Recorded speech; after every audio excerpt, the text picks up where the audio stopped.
أعوذ بالله من الشيطان الرجيم بسم الله الرحمن الرحيم الحمد لله رب العالمين وصلى الله على محمد وآله الطيبين الطاهرين اللہ گزشتہ درس میں اسلام کے عالمی اور آفاقی ہونے پر ایک آیت کے ذریعے اشکال کیا تھا کہ وَلِكُلِّ قَوْمٍ ہاد،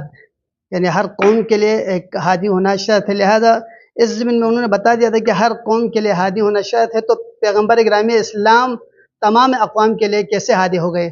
کیونکہ پیغمبر کو بھی ایک خاص امت کے لیے ہادی ہونا چاہیے۔ تو اس حوالے سے ہم نے بہت سارے جوابات آپ لوگوں کی خدمت میں پیش کیے، اور آج جس درس نمبر 6 میں ہم بیان کریں گے کہ ایک اور اشکال ہے کہ رسول گرامی اسلام کے حوالے سے ایک اور آیت لے کے ولی تنذر ام القری ومن حولها، یہ آیت کے ضمن میں اشکال کرتے ہیں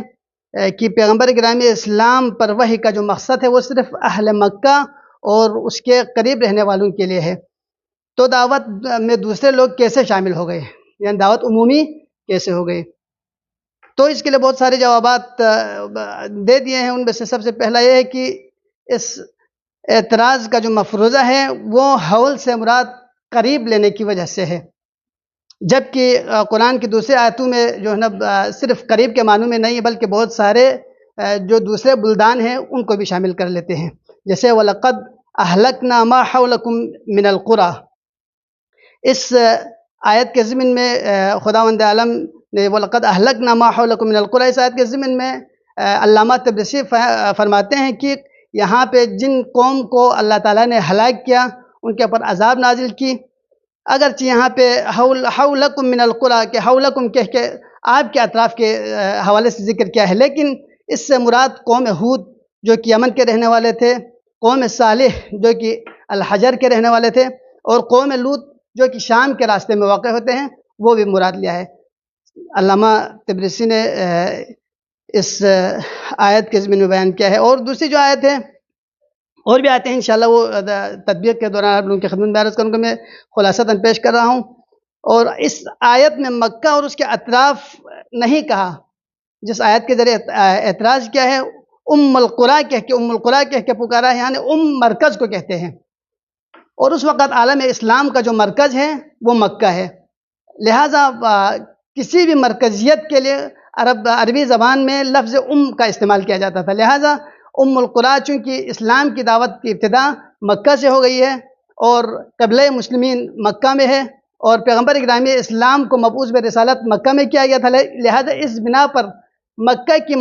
مرکزیت کو ملحوظ نظر رکھتے ہوئے ام القریٰ کہا ہے۔ اور تیسری جو جواب ہے، اگر اس تفسیر کو مان بھی لیا جائے تو اس صورت میں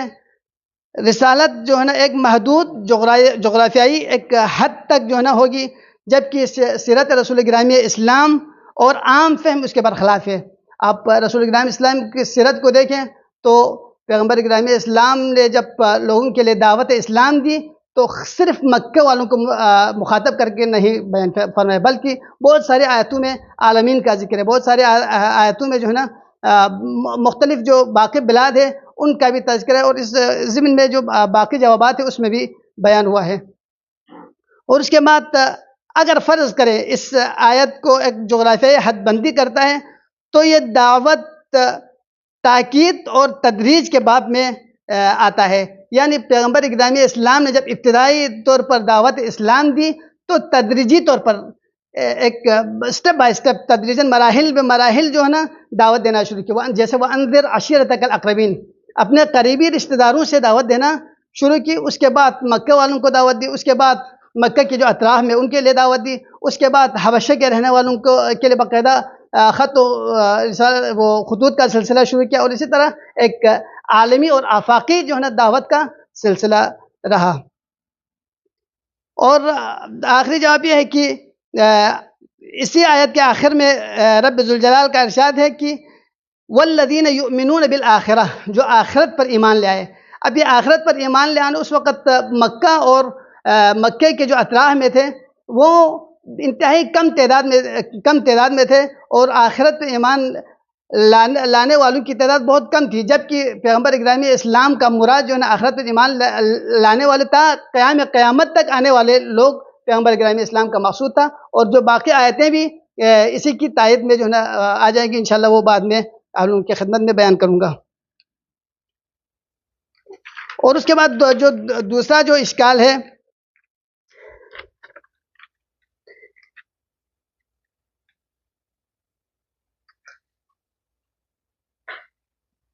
صلوات پڑھے محمد وعلی محمد، اللہم صلی علی محمد۔ اسلام کی آفاقیت پر اور بہت سارے دلائل اور شواہد بھی موجود ہیں، جیسے کہ سب سے پہلے قرآن مجید میں اس چیز کا ذکر کیا کہ هو الذی ارسل رسولہ بالہدی ودین الحق لیظہرہ علی الدین کلہ، یعنی تمام ادیان سماوی پر جو ہے نا غلبہ پانے کے لیے، تمام ادیان سماوی سے جو جتنے بھی ادیان ہیں ان میں سے سب سے بہترین دین اسلام کو قرار دیا۔ اور اس کے بعد یا اہل الکتاب کے قرآن مجید میں اہل کتاب سے مخاطب ہو۔ اہل کتاب صرف اس وقت مکے کے لوگ نہیں تھے، بلکہ اہل کتاب میں باقی جگہوں کے لوگ بھی شامل تھے۔ اور اسی طرح قد جاءکم رسول یبین لکم، یعنی یہاں پہ اہل کتاب کے لیے اور باقی تمام انسانیت کے لیے اس آیت میں پیغمبر گرامی اسلام کا جو رسالت ہے وہ تمام لوگوں کے لیے جو ہے نا شامل ہونے کو اس آیت میں بیان کیا ہے۔ تفصیل انشاءاللہ میں جب تطبیق کے دوران اس کی وضاحت کر لوں گا۔ اور اس کے بعد وما ارسلناک الا رحمۃ للعالمین، یہاں پہ صریحتاً بیان کیا کہ آپ کو نہیں بھیجا گیا مگر یہ کہ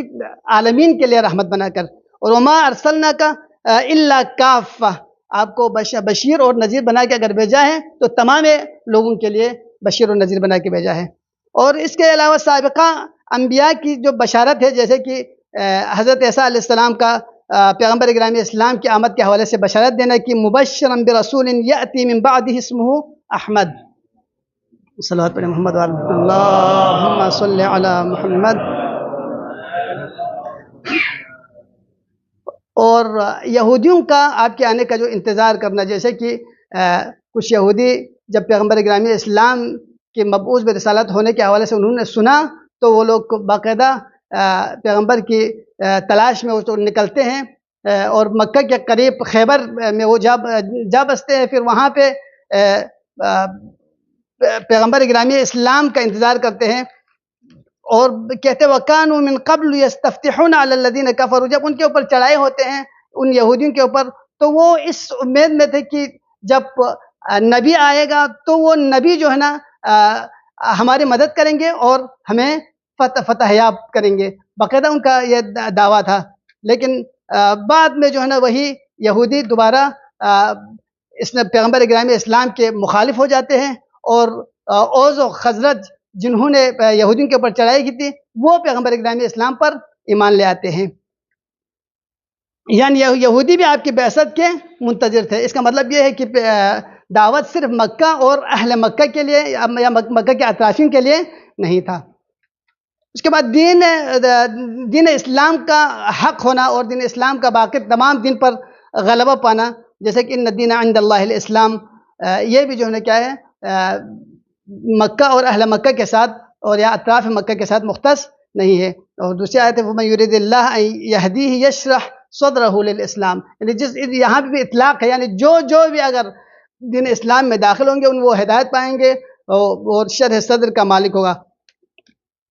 اس کے بعد خود دین اسلام کی دعوت کا عام ہونا، جیسے وَقُلْ لِلَّذِينَ أُوتُوا الْكِتَابَ وَالْأُمِّيِّينَ أَأَسْلَمْتُمْ فَإِنْ أَسْلَمُوا فَقَدِ اهْتَدَوْا، یعنی یہاں پہ کوئی خاص گروہ، خاص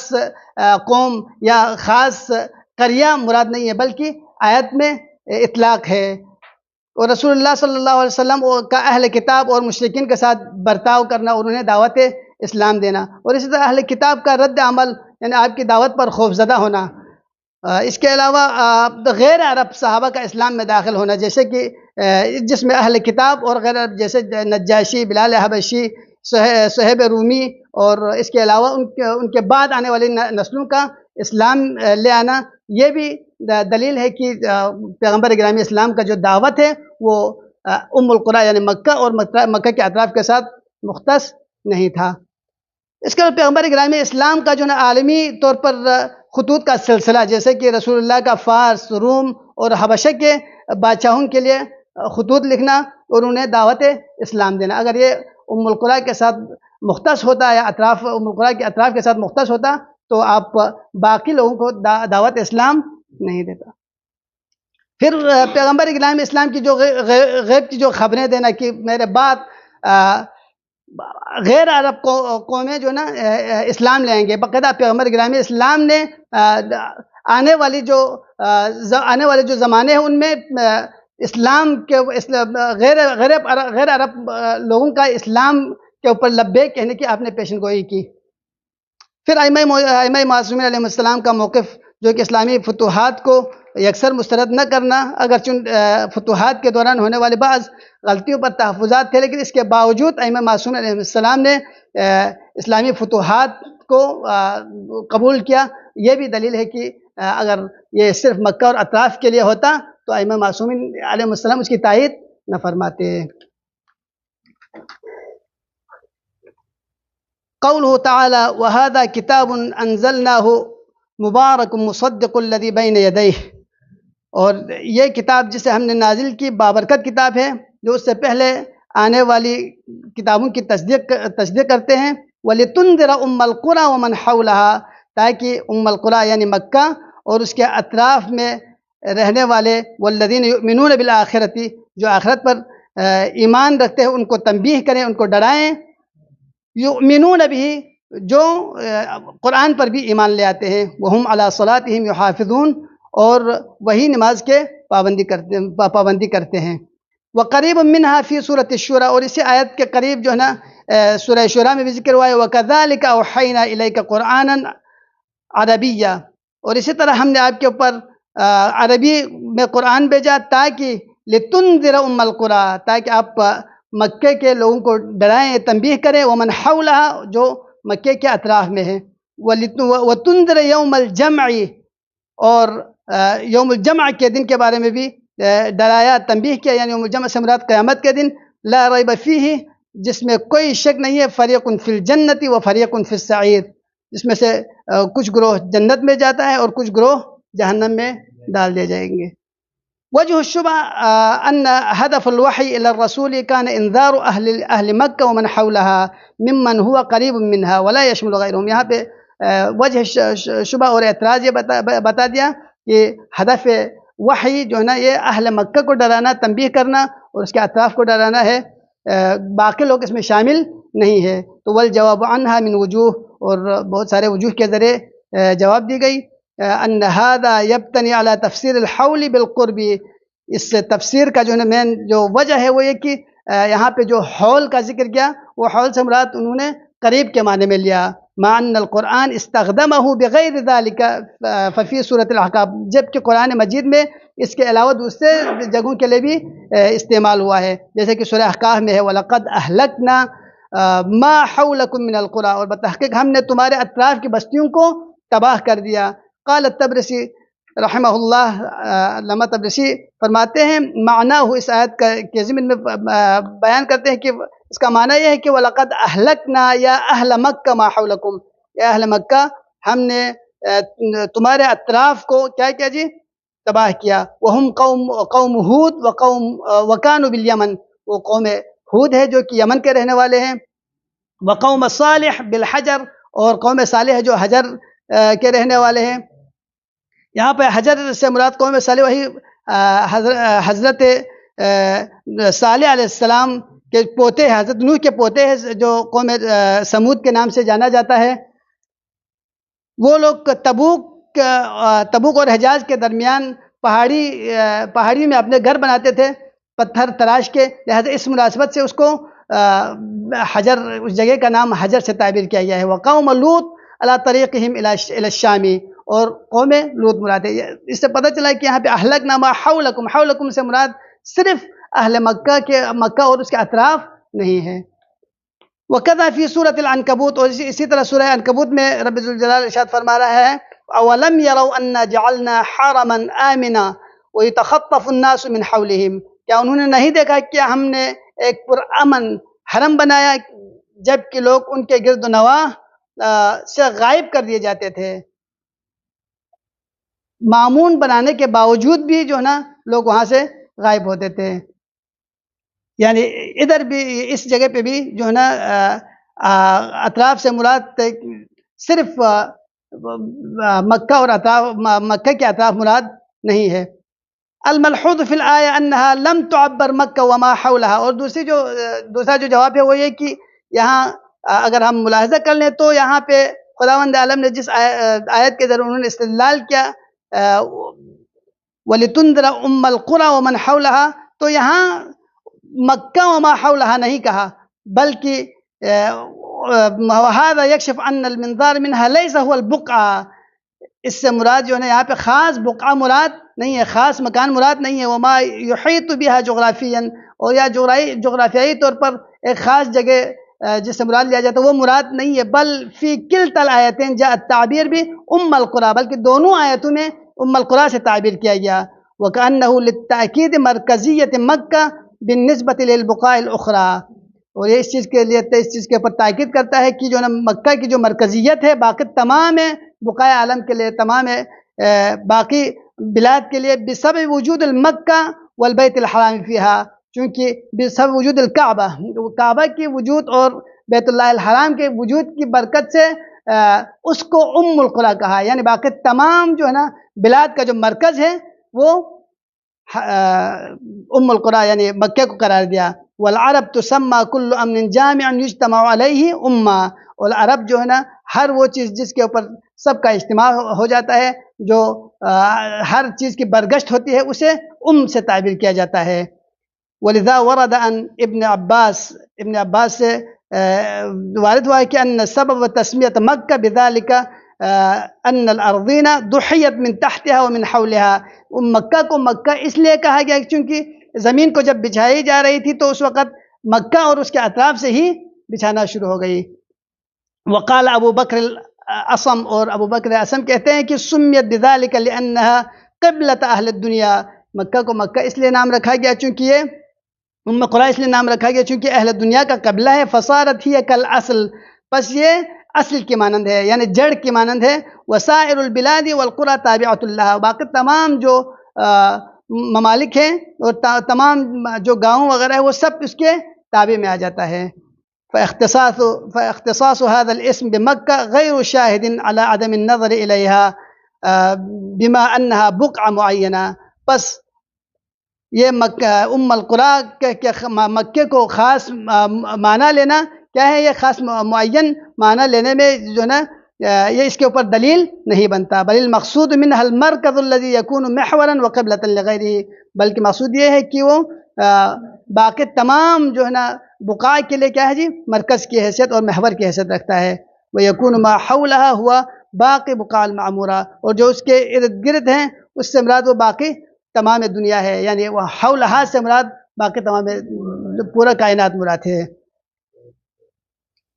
ان هذا التفسیر يجعل الرسالہ محدودہ بحدود جغرافیۃ ضیقہ. اگر اس تفسیر کو مان بھی لیا جائے کہ اہل مکہ اور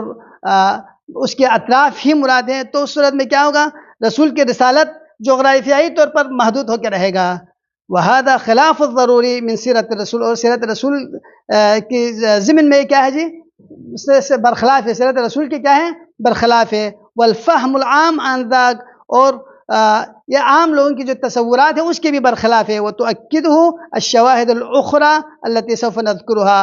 اور دیگر شواہد بھی اس کی نفی کرتے ہیں جسے ہم بعد میں ذکر کریں گے.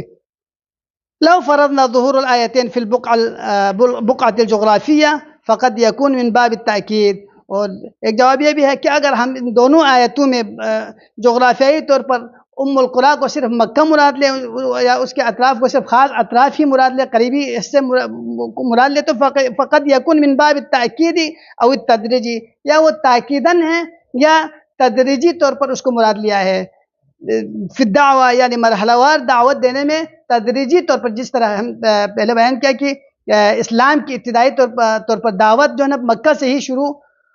ہو گئی، لہٰذا اس بنا پر جو ہے نا اس کو القرى کا یا خود مکہ مراد لیا ہے. اگر اس اشکال کو ہم مان بھی لیں باعتبار انہ کانوا المباشرین آنذاک، اس اعتبار سے کہ اس وقت لوگ مکہ کے لوگ ہی براہ راست پیغمبر کے مخاطب تھے، تو پیغمبر کے مخاطب وہ لوگ تھے تو وہیں سے ہی شروع کرنا تھا، لہٰذا ابتدائی طور پر تدریجی طور پر مکہ سے ہی شروع ہو گئی۔ ومن المعلوم، اور یہ بھی معلوم ہے، ان القرآن ابتنى على ملاحظة المناسبات والتاکید على ذکر الخصوصیات، یعنی قرآن کا اسلوب جو ہے نا مناسبتوں اور خصوصیات کا ذکر کرتا ہے۔ نذیر وانذر عشیرتک الاقربین، جیسے کہ اس کی مثال جو ہے وانذر عشیرتک الاقربین، جب پیغمبر کو ابتدائی دعوت تبلیغ دی گئی تو اپنے قریب ترین رشتہ داروں کو تنبیہ کرانے کے حوالے سے پیغمبر کو حکم آ گئی۔ وقولہ تعالی هو الذی بعث فی الامیین رسولا منہم، جیسے کہ اس قول میں پیغمبر گرامی اسلام کو مبعوث برسالت کیا گیا، هو الذی بعث فی الامیین رسولا منہم، یعنی ناخواندہ لوگوں میں سے، امیین میں سے ہی رسول کو مبعوث برسالت کیا گیا۔ علی التفسیر القائل انہم اہل مکہ، اس تفسیر اس اہل مکہ کے حوالے سے جو تفسیر کی گئی ہے اس کے تحت، مع ان سورۃ الجمعہ، یہ سورہ جمعہ ہے، هو الذی بعث فی الامیین رسولا منہم، یہ سورہ جمعہ ہے، مدنی ہے، یہ کیا ہے؟ مدنی ہے۔ فلم یستنکر ذلک احد من المسلمین، اور کوئی بھی مسلمان اس چیز کا انکار نہیں کرتے۔ ولم یراودہ تساؤل عن اختصاص الرسالۃ باہل مکہ، اور نہیں کسی کے ذہن میں سوال آتا ہے کہ یہ صرف اہل مکہ کے ساتھ مخصوص ہے۔ ومما یشہد بعدم ورود الآیۃ الکریمہ فی مقام الحصر الحقیقی، اور یہاں پہ جو آیت کریمہ ہے یہ حصر حقیقی کے معنی میں نہیں آیا، یعنی صرف اور صرف جو ہے نا وہ مکہ ہی مرجع، جیسے کہ قولہ فی آیت سورۃ الشورى، جیسے کہ سورہ شورى کی آیت میں وَتُنذِرَ يَوْمَ الْجَمْعِ، یوم الجمع سے لوگوں کو کیا کریں؟ تنبیہ کریں، ڈرائیں۔ تو یوم الجمع سے مراد تو قیامت ہے، تو قیامت سے ڈرانا اگر مقصود ہے تو صرف وہ اہل مکہ کے ساتھ مخصوص نہیں ہے۔ حيث لا إشكال في أن الهدف من إنزال القرآن ليس مجرد الإنذار ليوم الجمع، یہ پیغمبر کے جو نا مبعوث برسالت کرنے کے مقاصد کے ضمن میں سے ایک مقصد ہے، ان مقاصد میں سے ایک یوم الجمع سے انذار کرنا ہے، اس کے علاوہ بہت سارے دوسرے مقاصد بھی ہیں۔ وإنما هو من ضمن الأهداف من إرسال الرسل، اور یہ رسول کی رسالت کے اہداف میں سے ایک ہدف ہے۔ ان قولہ تعالی والذین یؤمنون بالآخرہ، جیسے کہ اللہ تعالیٰ کا جو فرمان ہے والذین یؤمنون بالآخرہ، جو آخرت پر ایمان لے آئے، یشمل کل المنتسبین للادیان السماویہ او هو لا یلتئم مع اختصاص الرسالہ باہل مکہ، یہاں پر صرف آخرت پر ایمان لانے والوں میں صرف اہل مکہ اور اہل مکہ کے اطراف نہیں ہے، بلکہ جو آسمانی کتب سماوی پر ایمان رکھنے والے ہیں، چاہے وہ مکہ سے تعلق رکھتا ہو، چاہے باقی ادیان جو جیسے کہ دین مسیح، دین جو حضرت عیسیٰ کے، جو حضرت مسیح کے، حضرت داؤد کے، جتنے بھی جو آسمانی کتب نازل ہو گئے ہیں ان سب کے ماننے والے بھی آخرت پر ایمان رکھتے ہیں، لہذا ان سب کو بھی یہ شامل کرتا ہے۔ تو یہ صرف اہل مکہ کے ساتھ مخصوص یا اہل مکہ کے اطراف کے ساتھ مخصوص نہیں ہے، خصوصاً مع ندرت وجودہم فی هذه المنطقہ، خصوصاً اس وقت جب مکہ کے اطراف میں جو ہے نا مسلمان آخرت پر ایمان لانے والوں کی تعداد بہت کم تھے، لہٰذا یہ ان کے ساتھ مخصوص کرنا یہ مناسب نہیں ہے۔ الامر الثانی، اور دوسرا امر جو ہے نا اسلام الادلہ والشواہد القرآنیہ وغیرہ الدالہ علی اممیت الاسلامی، اسلام کے آفاقی اور عالمی ہونے پر جو ہے نا دوسری دلیل اور شواہد، وہی کثیرہ جدا، وہ بہت سارے ہیں۔ ومنہا، ان میں سے قولہ تعالی هو الذی ارسل رسولہ بالہدی ودین الحق لیظہرہ علی الدین کلہ وہو کفی باللہ شہیدا، یہ وہی ذات ہے جس نے اپنے رسول کو ہدایت اور دین حق کے ساتھ بھیجا، لیظہرہ علی الدین کلہ، تاکہ اسے ہر دین پر غالب کریں، وکفی باللہ شہیدا، اور گواہی دے کہ اللہ ہی کافی ہے۔ وَنَذِيرُهَا مَا فِي سُورَةِ التَّوْبَةِ وَالصَّفْ، اور سورہ توبہ اور صف میں بھی اسی کی جو اسی جیسی جو آیات ہے، یا اہل الکتاب قد جاءکم رسولنا یبین لکم علی فترۃ من الرسل، اے اہل کتاب، ہمارے یا اہل الکتاب قد جاءکم رسولنا، اے اہل کتاب تمہارے طرف ہمارے رسول آ گئے ہیں، یبین لکم تاکہ تمہیں بیان کریں، احکام الہی کو بیان کریں، علی فترۃ من الرسل یعنی رسولوں کی آمد کا سلسلہ ایک مدت تک بند ہونے کے بعد ہماری طرف سے جو رسول بھیجے گئے تاکہ وہ تمہیں احکام بیان کرے۔ وَنَظِيرُهَا كَثِيرٌ مِّنَ الْآيَاتِ الَّتِي تُخَاطَبُ أَهْلَ الْكِتَابِ، اور اسی طرح بہت ساری جو دوسری آیتیں ہیں جو کہ اہل کتاب سے مخاطب ہے، لہٰذا یہ بھی جو ہے نا اسلام کے عالمی اور آفاقی ہونے پر دلالت کرتا ہے۔ وَمَا أَرْسَلْنَاكَ إِلَّا كَافَّةً لِلنَّاسِ، اور یہ یہاں ہم نے آپ کو تمام انسانوں کے لیے بشیر اور نذیر بنا کر بھیجا۔ وَمَا أَرْسَلْنَاكَ إِلَّا رَحْمَةً لِلْعَالَمِينَ، اور ایسا تمام انسانوں کے لیے، عالمین کے لیے ہم نے آپ کو رحمت بنا کر بھیجا۔ وَنَحْوِهِمَا كَثِيرٌ مِّنَ الْآيَاتِ الَّتِي تُؤَكِّدُ شُمُولِيَّةَ الرِّسَالَةِ الْإِسْلَامِيَّةِ، اور اسی طرح بہت ساری دوسرے آیتیں ہیں جو کہ اسلامی رسالت کی عالمگیریت اور آفاقیت پر دلالت کرتے اور تاکید کرتے ہیں۔ مُبَشِّرًا بِرَسُولٍ يَأْتِي مِن بَعْدِهِ اسْمُهُ احمد، اور یہاں پہ حضرت عیسیٰ علیہ السلام کا جو بشارت دینا کی جس کے بعد پیغمبر گرامی اسلام کی آمد جس کے نام کا بھی جناب حضرت عیسیٰ نے مینشن کیا، تو یہ بھی کیا ہے اسلام کی آفاقیت پر دلالت کرتا ہے۔ وَنَحْوُهُمَا مِمَّا دَلَّ عَلَى تَبْشِيرِ غَيْرِ الْعَرَبِ بِرِسَالَتِهِ، اور اسی طرح دوسری جو آیتیں ہیں جس میں غیر عرب کا پیغمبر کی رسالت کے حوالے سے بشارت دینا۔ وَكَانُوا مِن قَبْلُ يَسْتَفْتِحُونَ عَلَى الَّذِينَ كَفَرُوا، اور یہاں پہ یہودیوں کا جو باقاعدہ پیغمبر گرامی اسلام کی بعثت کے بعد اپنی مدد کے لیے آنے کے حوالے سے جو انہوں نے پیشن گوئی کی، یہ بھی جو ہے نا اسلام کے آفاقی ہونے پر دلالت کرتا ہے۔ حیث دلت علی شمول رسالتہ لغیر العرب، غیر عرب کے لیے بھی رسول کی رسالت کے شامل ہونے پہ دلالت کرتے ہیں۔ وَأَنَّ الْيَهُودَ كَانُوا يَتَرَقَّبُونَ بِعْثَتَهُ، اور یہودی آپ کی بعثت کے منتظر تھے۔ إِنَّ الدِّينَ عِنْدَ اللَّهِ الْإِسْلَامُ فَمَن يُرِدِ اللَّهُ أَن يَهْدِيَهُ يَشْرَحْ صَدْرَهُ لِلْإِسْلَامِ وَنَحْوُهَا مِنَ الْآيَاتِ، اور بہت ساری دوسری آیتیں ہیں۔ وَقُلْ لِلَّذِينَ أُوتُوا الْكِتَابَ وَالْأُمِّيِّينَ أَأَسْلَمْتُمْ فَإِنْ أَسْلَمُوا فَقَدِ اهْتَدَوْا وَإِنْ تَوَلَّوْا فَإِنَّمَا عَلَيْكَ الْبَلَاغُ، اور اہل کتاب اور امیین میں سے لوگوں سے پوچھے کیا تم بھی اسلام لے آئے؟ اسلمتم فَإِنْ أَسْلَمُوا فَقَدِ اهْتَدَوْا، اگر یہ لوگ تسلیم کر لیں ہدایت یافتہ تو ہدایت یافتہ ہو جائیں گے۔ وَإِنْ تَوَلَّوْا فَإِنَّمَا عَلَيْكَ الْبَلَاغُ، اور اگر یہ لوگ منہ موڑ لیں یا روگردانی کر لیں تو آپ کی ذمہ داری صرف پیغام پہنچانا ہے۔ وَكَذَا غَيْرِهَا مِنْ آيَاتِ الْمُحَاجَجَةِ وَالتَّحَدِّي أَهْلَ الْكِتَابِ، اور اس طرح اہل کتاب کے ساتھ بحث و مباحثہ اور چیلنج کرنے والی دیگر آیات جو قرآن میں نازل ہو گئی ہے، یہ سب جو ہے نا دین مبین اسلام کی آفاقیت پر دلالت کرتی ہے۔ تعامل الرسول مع اہل الکتاب و دعوتہ لہم باتباعہ، اور پیغمبر گرامی اسلام کا اہل کتاب کے ساتھ جو رویہ ہے اور ان کو اپنی اتباع کے حوالے سے جو دعوت دی گئی ہے، کما دعا المشرکین الی ذلک، اور اسی طرح مشرکین کو دعوت دینا، یہ بھی اسلام کی آفاقیت کے اوپر اور اسلام کی عالمگیریت کے اوپر دلالت کرتا ہے۔ موقف اہل الکتاب من الرسول وتوجسهم من دعوته لعلمهم بانه يستهدفهم في دعوته، جیسے کہ اہل کتاب کا رسول گرامی اسلام کے حوالے سے جو موقف ہے اور ان کا خوفزدہ ہونا آپ کی دعوت پر، اس علم کے ساتھ کہ آپ کی دعوت کا رخ ان کی طرف بھی ہے، لہٰذا وہ اپنے ادیان کو چھوڑنے پہ آمادہ نہیں تھے، لہٰذا وہ خوفزدہ تھے کہ اگر اس